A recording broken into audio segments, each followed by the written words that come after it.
sorry for the brief interruption.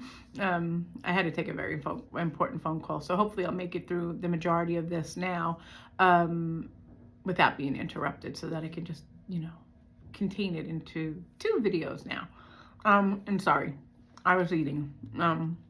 Anyway, so hey, you guys say you like it because I'm like realistic and down to earth, right? I mean, just talk to you on a level like, you're talking to a friend with coffee, except I drink Diet Coke. Oh, speaking of Diet Coke, see, it's the little things that jog my memory into what I would want to talk about.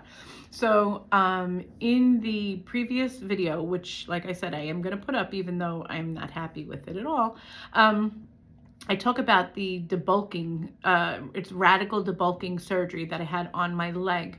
And so I had to go to the vascular surgeon. And I'm not sure if I mentioned it in that video, so I'm going to just touch on it really quickly again. I was having a pain behind my left knee. And when I went to the vascular, I didn't realize the vascular surgeon, oh my goodness, now I have the hiccupy belch. Anyway, I didn't realize that the vascular surgeon and the vascular doctor are 2 different types of doctors, because I've never had to go to vascular anything before. Although, come to find out, I probably should have. Anyway, so I went to the vascular surgeon thinking I was just going to, I figured, they do everything. I never stopped to think that, a doctor that does surgery wouldn't do things that were leading up to a problem. So I know I'm dragging it out. So I went to the vascular surgeon, and he looked at my the back of my knee, but he basically had kind of blew me off about it, saying, oh, basically it was too beneath him, to deal with. But he did do the Doppler really quickly, and said, no, there's no blood clots, you're fine. And then he had shown the interest in my right leg, which is, you say considerably large. It's larger. The calf is larger than the left calf, more so than the right thigh from the left thigh. But he was concentrating on the right thigh. So I had the debulking surgery. Pretty sure I touched on it in the last video. If somebody wants to give me a real fast a brief once they listen to it, a briefing, let me know, did I discuss it? If not, I'll talk some more about it. But anyway, so I had that surgery, and the surgeon, when I went back, I had gone for a you want to call it a checkup? It was sort of like an emergency visit after a week, but I was supposed to go for a 2-week exam. Wound up that they remade it to, I think it was more closer to a month at that point, after that first week emergency visit. So anyway, he had spoke to me when I was in the hospital and gave me hell to pay about diet. Well, I drink Diet Coke now. I used to be a Diet Pepsi addict, and then I switched over. I forget exactly why, but because I hadn't drank soda in a long time, I think it was. And then when I tasted it, Diet Pepsi just tasted really gross to me. So now I drink Diet Coke. Anyway, he saw me at the hospital drinking the Diet Coke, and actually he just saw them up on the table, and so he gave me this whole, oh my God, you would have thought what I did. And it was like the worst thing in the world that I could have ever done. He would have been happier with me eating, fast food, I guess, or whatever. I don't know. He made such a big deal out of it. But he said it's poison. And he said that not only is it Diet Coke, but it's basically all diet products, right? So Snapple, Diet Snapple, blah, blah, blah, all these things. He's like, all you can drink is water. Nothing else should be consumed. Everything has one thing or whatever, toxic. All right, so I told him, okay, I understand, and but I can't not drink Diet Coke. I just can't do it. So, I mean, I can. I went without soda for 4 years, but I've always been a very strong soda drinker. So I went without it for 4 years, and then when I went back to it, you know, it's been a mainstay ever since. So all I was trying to bring that up for was basically to, tell people if you really can lay off of it, really try to, because for this surgeon to make such a big deal over it, I mean, he really did. Like, he made a big deal over it. It should make us all take pause and think about what we're actually consuming, because food is bad enough, right? And you say, oh, but at least it's diet. Well, apparently, that's where the biggest part of that problem is, that because it is diet, and especially for those who have diabetes, you say, well, I can't drink regular soda because of the sugar content, and I can't drink whatever else, and water doesn't have any kind of appeal. I won't say it doesn't taste good. It tastes like water. It tastes like it's supposed to taste. But, there's really no appeal to just plain old water unless you're really thirsty, your body's really calling for it, or if you like the taste of water by itself. So anyway, so then we tend to lean on the diet sodas. I don't know how many people out here might remember Tab. I know that it's still able to be found on the shelves. I don't know how authentic it is to the old Tab, but I know you can get them in this area, you can get them in the little mini cans. Haven't had one, haven't had the desire to have one. It's been many years, but I used to love Tab, and I used to love Pepsi Light. But, oh my goodness, I'm not editing. And so then the other thing is that, like I said, I've been hooked on soda for forever. So I haven't been able to give it up. I haven't.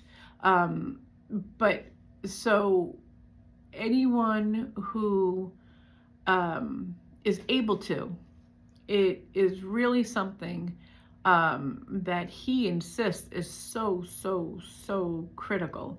And I mean, we've gotten this far. I tell myself, oh, you've gotten this far drinking it so far, and nothing's happened, nothing terrible. But who knows what's really happened? Who really knows? So anyway, I got on the scale. I saw that, too much to my surprise, that it was only a 2-pound gain. And so I knew I could play with those 2 pounds back and forth over the next, week or two, until we settle back down into the holidays being over, which is right where I'm at now. And I think I'm sure I've mentioned before that we should take little increments. Don't look at the big picture. Someone I know says, oh, I want to lose 100 pounds. And this month I want to lose 20 pounds. If I can get to 20 pounds, it's not that you can't. I mean, there was a time, even though I've gained it back since then, but there was a time where I lost 60 pounds or 60 some odd pounds in about 2 months. I ate once a day. I ate whatever I wanted, but I only ate one thing. So if I wanted McDonald's Big Mac, I ate the Big Mac. I didn't eat the fries. I didn't eat anything else all day, but I ate that one thing. And again, I definitely moved more. I walked a lot, and 62 pounds in 2 months. So would I ever be able to do that much again? Very doubtful. Otherwise, I would have done it by now. And you also have to have the mindset at the time that you're doing it, right? So if you're weak in the mind, or you're too easy to give in, we can always screw up. But we have to, they always say, oh, get back on track. But it's kind of true. It's like, have your screw ups and then refocus. And as long as you refocus, but don't refocus for this ginormous number. No, refocus for a tiny number. Refocus. I'm pretty sure I've said it before. I do 5 pounds at a time. That's my focus. If I can do 5 pounds, it doesn't matter how long I bank that 5 pounds. I say, there we go. That 5 pounds is in the bank. And then I'm not going to work towards, oh, I want to get to, 15 pounds by the end of the month because I did 5 pounds. No, I work on that very next same 5 pounds.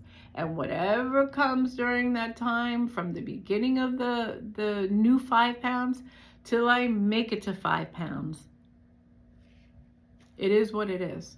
But I just keep the goal at 5 pounds.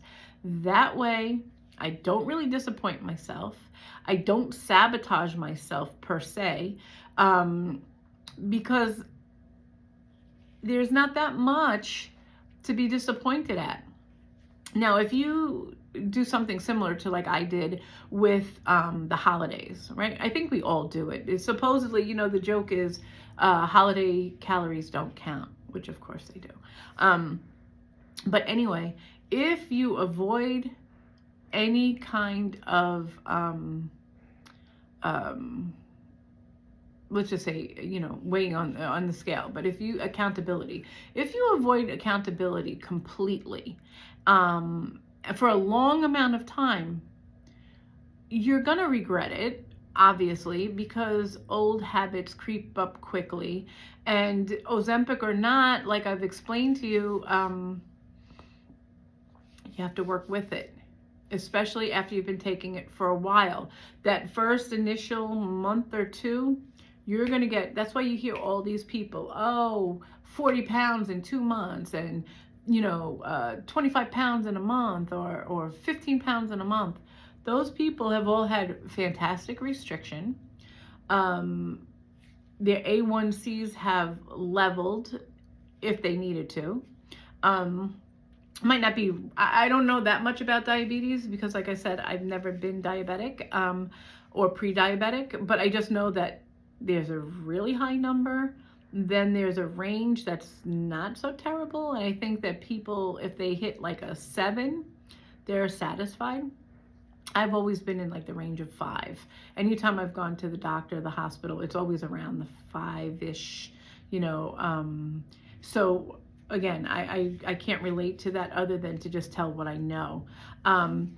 But if you put away too much time without being accountable and old habits sneaking back, and then what's going to happen naturally, it's just the natural order of things, you're going to find yourself now with a big chunk of weight that we didn't want to count going the opposite way, right? We didn't want to take a big chunk of weight as a goal to lose, but now we've put on a big chunk of weight that either has brought us right back to where we started, which is what a lot of people say with Ozempic, or it's gotten us in even more trouble, right? Because a lot of times, I'm so tempted to eat my lunch. A lot of times people say that they've actually gained more than they had to lose to begin with. And that's not with Ozempic. That's just in general, any weight loss or diet or something like that. And there's a couple of reasons for that. But one reason, and then I'm going to restart, make a new one after this. But there's a couple of reasons that the weight gain can be more than what was lost originally. And it's my understanding that fat cells, once they're, you want to call them activated, once they've been used in your body, and I could be maybe not quite accurate, but this is where I heard from like many, many years ago. But you have these little cells, right? Fat cells. And if you don't gain weight, you aren't activating some of the ones that are more dormant, inactive.